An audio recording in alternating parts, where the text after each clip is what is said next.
Hemos realizado este trabajo como cada año, la ofrenda de muertos Tlalmanco 2025. De hecho, estamos cumpliendo 25 años de estarla presentando aquí en Tepoztlán.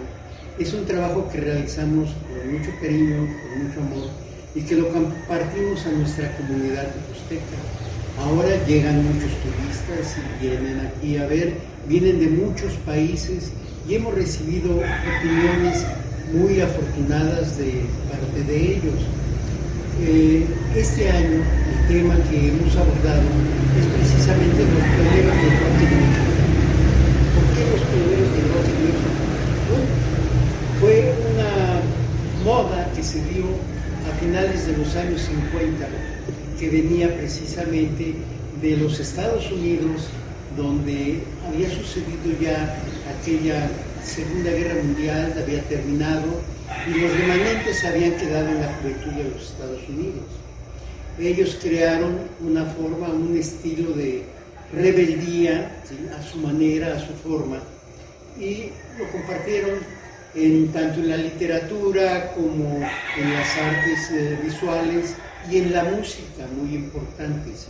La música fue muy importante porque provenía precisamente de aquellos antecedentes que los negros llegaron a sembrar en Estados Unidos con la música gospel.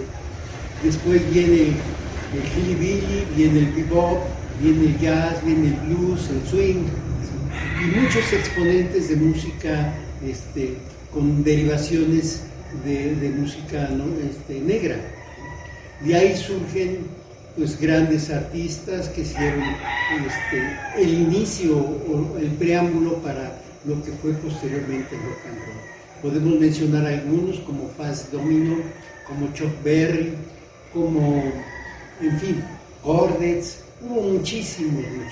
Fue una constante de artistas que transmitieron lo que posteriormente se construía como el folk rock.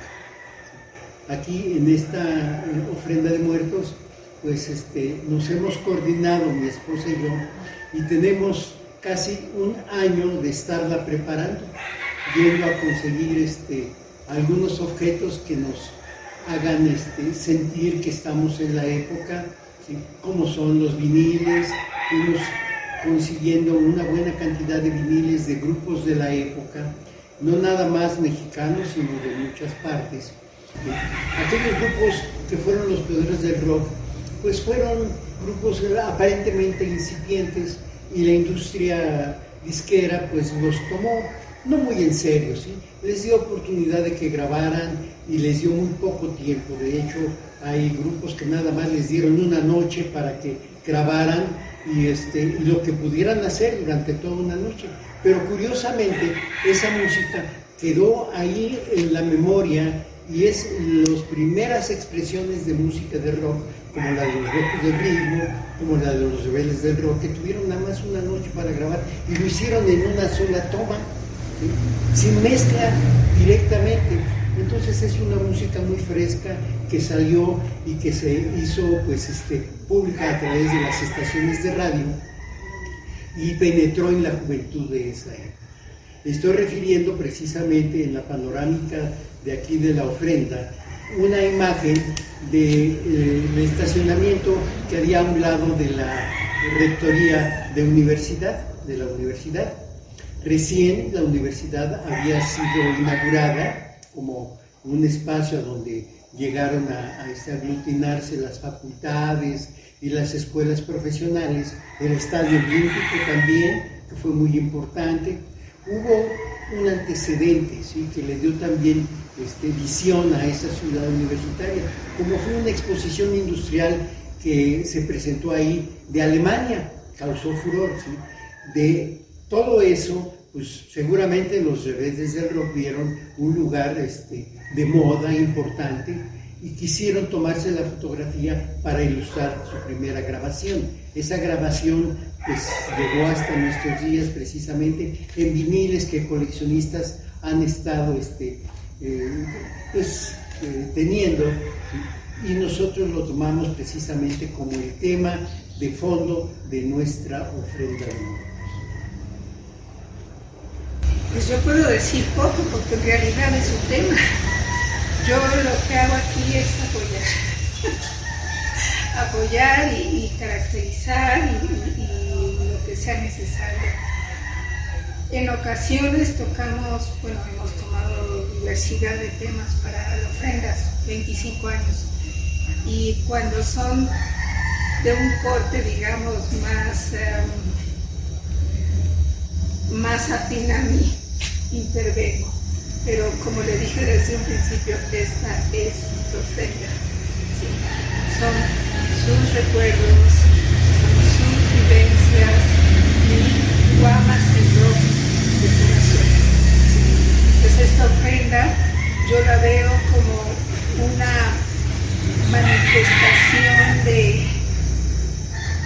de su vida, ¿sí? De su juventud. Y me encanta porque me fue platicando, me fui involucrando.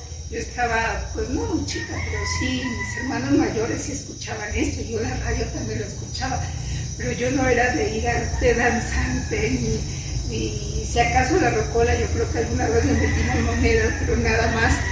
Pero tú me involucraste en eso y se lo agradezco porque me hiciste vivir y revivir esos pequeños flachazos que yo tenía de cuando era niña. Entonces, eso es lo importante de estas ofrendas. El año pasado tocamos el tema de la familia Burrón y llegó gente y se emocionó y dijo, es que fue mi filosofía de vida. ¡Wow! Pues más o menos esto viene siendo a principios de los años 50. De hecho, yo estudié en un kinder que aún sobrevive, que está en Avenida Revolución, es el Kinder Morelos, a un lado del edificio Ermita. Todo coincide precisamente en ese punto, el edificio Ermita. Para mí el edificio Ermita es mis recuerdos más bellos de infancia y juventud.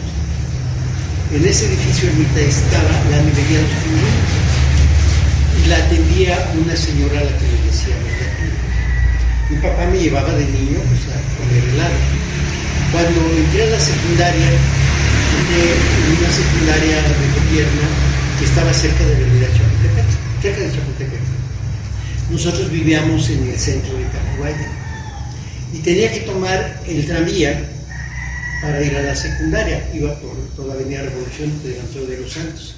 Ahí estaba mi secundaria. Entonces, era obligado pasar por el edificio Ermita. ¿Sí? Y como desde muy chico me hice un poquito medio rebeldón, pues a veces me daban el dinero para que me fuera en el camión o en el tranvía, y me iba de mosquita colgado para ahorrarme el dinero, y pasaba por el edificio Ermita y de regreso de la escuela me venía caminando. Y yo recordaba que mi papá me llevaba a comer helado ahí y pasaba a la nevería y todavía estaban las tías, ¿sí? Ahí atendiendo. Y yo me metía con mis compañeritos ahí de secundaria a tomar el helado y estaba la rocola con la música que era de momento, esa música de rock que nos empezaba a llegar y a inundar en nuestro gusto. Bueno, así fueron años, ya posteriormente entré a la preparatoria y seguí yendo al mismo lugar y me hice asiduo al café. Después cambió de nombre de Los Pingüinos, cambió al Tic Tac, ese café, pero siguió con la misma esencia del café de Los Pingüinos o la nevería.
Y ahí nos empezamos a reunir un grupo de compañeros, amigos, de ya un poco mayores, de preparatoria y secundaria, ¿sí? Y empezamos a compartir ya de una forma ya mayor en los bailes y a coincidir y a ir a buscar a dónde divertirnos. Para esto se formó un grupo en Tacubaya que se llamó Los Dragones de Tacubaya, que eran de esos rebeldes sin causa, que andaban en sus motos, los que tenían dinero, los que no, con el copete alto, la chamarra de cuero, los pantalones de mezclilla, en fin, eran los malos de la época y eran los mayores. Entonces nosotros como chamacos queríamos imitarlos, ¿no? Y seguir a ellos porque pues era nuestra imagen que queríamos para nosotros, ¿no? Y la música que escuchaban era la música de rock, ¿sí?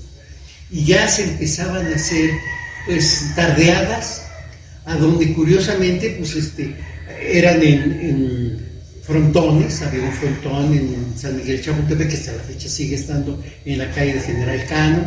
Más adelante, cerca del metro Chapultepec, hay otro frontón, y los grupos de época acudían a tocar a esos eventos, ¿sí?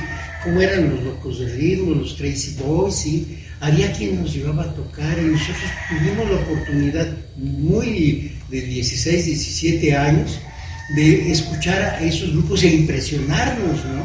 Porque era lo novedoso, no era muy común, ¿sí? Ya escuchábamos en la radio que se transmitía esa música fresa, pero a los grupos pesados de ese momento, que eran los Crazy Boys, con Vivi Hernández como cantante, eran los rebeldes, ¿no? Que nosotros queríamos imitar, ¿no? Como todo. Pero en este caso nos la llevamos más tranquila, ¿verdad? Dijimos, no podemos complicarnos porque tenemos poco tiempo. Entonces, si ustedes notan, por ejemplo, todas tienen el cabello igual, del mismo material, por lo mismo, para simplificar. Claro que hacer pelucas de greña, de iscle, tiene su chiste, pero se consiguió, se logró hacer. En el caso de Ozzy fue un poco más complicado porque queríamos rizarle el cabello y lo conseguimos.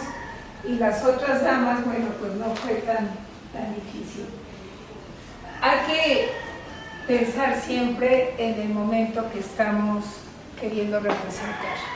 Entonces, obviamente, las imágenes de esos momentos nos ayudan mucho, pero si ustedes se dan cuenta, el vestuario y la caracterización, pues como les dije, no fue complicado. Lo que dio el plus a toda esta instalación fue el hecho de que estuviste coleccionando, comprando toda esta maravilla que es la historia del rock. Y tenemos las fundas de los discos LP originales, además todas son originales, y que le dan el plus y que nos ubican con todas estas bandas, ¿sí? Lo demás, las guitarras, que también se llevó su tiempo, ponerle una guitarra eléctrica, una palanca como las que tenemos aquí es doblemente complicado porque pesa. Y la responsabilidad de que algo le vaya a pasar a la guitarra era mucha. Entonces se optó por hacer copia de las guitarras y ahí pues el diseño de Eduardo, la mano de obra de Morris y el trabajo en equipo. También hubo un lugar que era para bailar, que se hacía SP danzante, que era el casino japonés. El casino japonés estaba por Alfonso XIII, entonces para llegar ahí pues íbamos a los bailes. Había ahí en San Miguel Chapultepec también otro lugar que era la casa del estudiante guerrerense. Ahí también se hacían estos festejos de domingo, tardeadas, ¿sí? No había alcohol, no había drogas, había puro refresco y el ánimo de divertirnos y salir contentos de haber bailado y haber escuchado lo que nosotros queríamos. Entonces así se sucedieron los tiempos. Tuve la oportunidad de ingresar a la preparatoria y la preparatoria estaba en Licenciado Verdad, allá en el centro de la Ciudad de México, lo que fue antiguamente el barrio universitario. Entonces, pues por ahí también había cafeterías. Cerca de la preparatoria había varias y una muy importante que fue la Bombi. La Bombi fue una cafetería que estaba en la esquina de Brasil y Tacuba. Tantito adelante la catedral, más adelante la zona universitaria. Y en esa cafetería convergían los estudiantes de preparatoria, así de diferentes preparatorias, porque ya no eran las facultades que había antiguamente, sino ya se convirtieron en preparatorias. De la preparatoria 2, que estaba en licenciado, y de la preparatoria 1 en Justo Sierra, y de la preparatoria 7 en Licenciado Verdad. Entonces convergían los grupos de estudiantes ahí a pasar nuestro tiempo en horas libres, a tomar cafecito, a tomar vino, y también había la rocola. También hubo un espacio ahí cerca que fueron los boliches Sago, ahí en Tacuba. Ahí en esos boliches también había una área que había un pequeño nevería, cafetería, y también estaba la rocola. En todos lados había la rocola y la música que se escuchaba era la música de rock, ¿sí? Entonces refiero precisamente que uno de los grupos estudiantiles importantes que abrevaron el rock fueron los estudiantes universitarios, porque les llegó de primera mano la información por pues estos jóvenes que quisieron ser rebeldes y imitar lo que había. Aquí hay que entender una cosa que es importante, ¿sí? Los estudiantes de preparatoria, por lo regular, eran jóvenes citadinos, no eran tanto jóvenes de provincia. Muy pocos jóvenes de provincia tenían la oportunidad de accesar a la preparatoria de la Universidad Nacional, que antes decían era el bachillerato único. ¿Sí?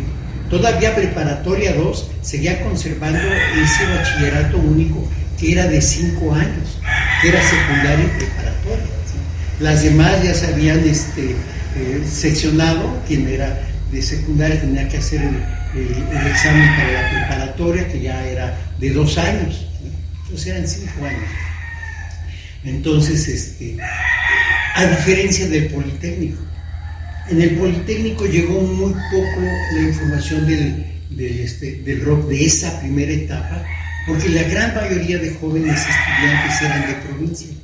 De hecho, llegaban a las casas de los estudiantes que estaban por la colonia San Rafael y en la colonia Santa María, muchos estudiantes que estudiaron en el casco de Santo Tomás antes de que existiera Zacatenco, y en su gran mayoría eran estudiantes de provincia. Esa fue la gran diferencia, ¿sí? Entre unos que eran los estudiantes universitarios y otros que eran los politécnicos, ¿sí? Y se formaron los clásicos, ¿sí? Los clásicos del fútbol americano, ¿sí? Que fueron pues la confrontación entre esos grupos estudiantiles en lo deportivo, ¿sí? Pero en la cuestión académica, pues bueno, mi respeto para todos, porque todos tuvieron una visión de mejorar sus condiciones y sus situaciones, porque en esa mayoría proveníamos de una clase media baja y queríamos prosperar. Pero encontramos esta nueva moda y por ese lado nos quisimos pues disipar, ¿no? de una norma, de una estructura familiar que veníamos arrastrando precisamente de padres que tenían una conformación muy tradicionalista. Y nosotros rompimos con eso, somos un parteaguas de esa educación tradicional que nos quisieron fomentar nuestros padres. Creo que les debemos agradecer porque nos dieron valores y nos dieron razón de vida, ¿sí? Pero en muchos casos nosotros nos quisimos aventurar, irnos por la vida y experimentar lo que nos decían que estaba perdido. En un momento su banda Black Sabbath lo separó porque él cayó en el exceso. Entonces, pues, tiempo después lo volvieron a reintegrar porque, pues, estuvo en tratamiento, ¿sí? Pero durante el tiempo que estuvo fuera de Black Sabbath, entró un cantante, también un maravilloso cantante que también ya falleció, que es Dio, Ron James Dio.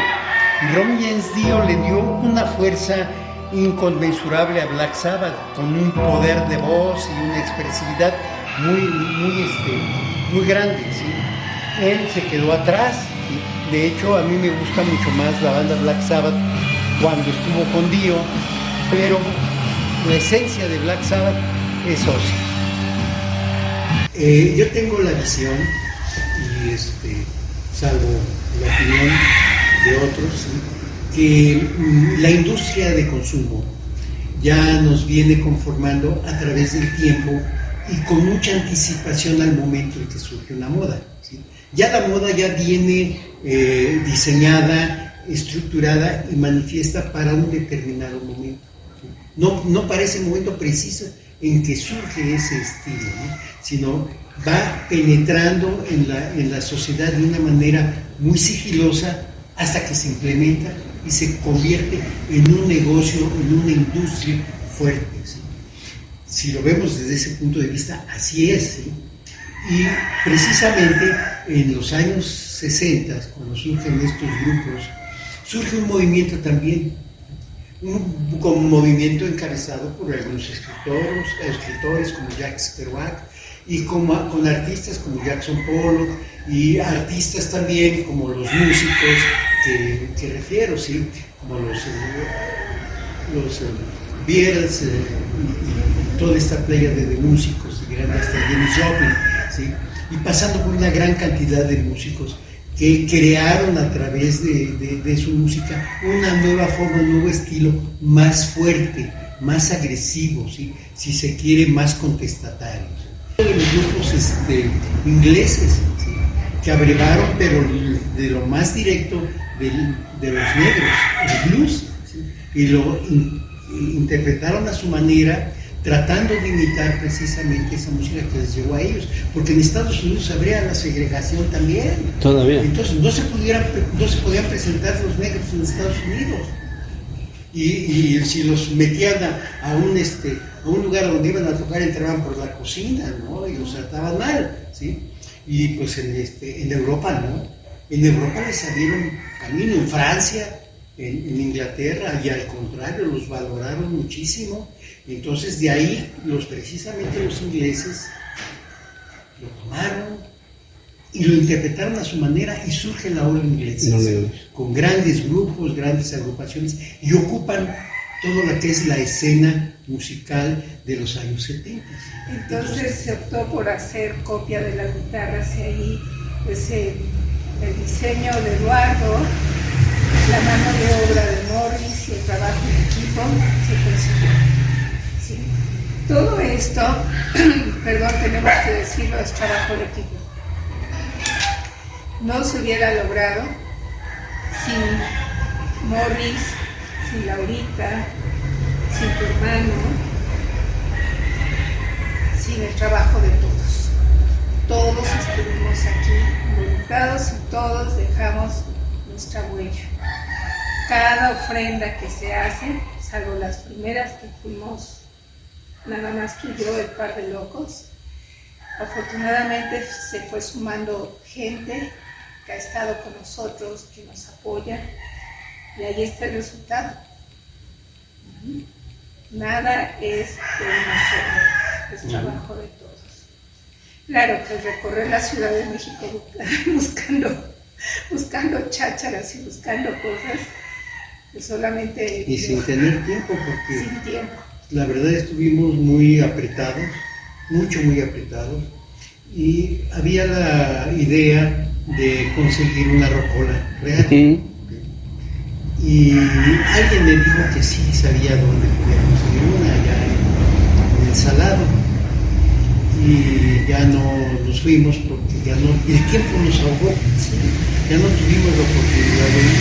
Y además el costo, ¿no?, porque se tuviera que incrementar muchísimo. Mejor se hizo más o menos recordando cómo era, ¿sí? Se hizo la estructura de madera y después se forró con papel de color y se le puso sus vidrios que son de acrílicos, ¿no? Y se metió una tornamesa ahí para dar la idea referencial de que pues, ahí se tocaba esa música y que se usaba una moneda para hacer trabajar ese tornamesa, ese disco, ¿sí? Y así fuimos consiguiendo indumentaria también, recordando los tiempos, más o menos caracterizándolos lo más aproximado que recordamos, y pues ese es nuestro mejor propósito. Hemos hecho nuestro mejor propósito y repito, como lo dijo mi esposa, con una serie de complicaciones y situaciones que nos han agobiado, pero que estamos aquí y que este es el 25 aniversario, nuestras bodas de plata con esta ofrenda de muertos. Se hace lo mejor, con la mejor intención, y creo que la gente lo entiende. Como les dije, vienen, ven, se identifican y algo en su cabecita hace clic y comienzan los comentarios. Eso es lo más sabroso, cuando hay esa interacción con los que vienen a visitarnos. Afortunadamente nos identificamos y salen recuerdos y nos platican cosas. Es muy interesante y realmente enriquecedor, porque llega tanta gente, tanta, que llegan artistas, llegan escenógrafos,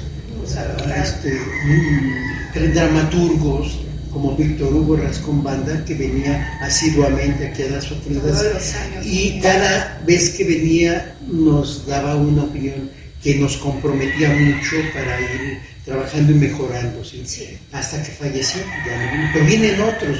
Aquí en Tepoztlán, de hecho, hay pues mucha gente que se dedica al arte, que son exponentes importantes de cualquier actividad artística, y vienen, ya es punto vital para ellos, es muy conocido. Y lo refiero porque considero que en el estado de Morelos no se hace otra ofrenda de muertos como esta. Nosotros tratamos de manejar un tema y darle un sentido, y más que nada informarle a la gente el motivo, la razón, la circunstancia y el hecho de la ofrenda.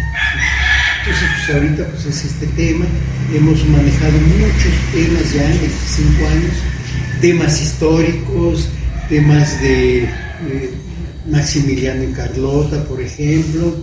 Hemos manejado de la Revolución, Miguel Zapata, muchas ofrendas.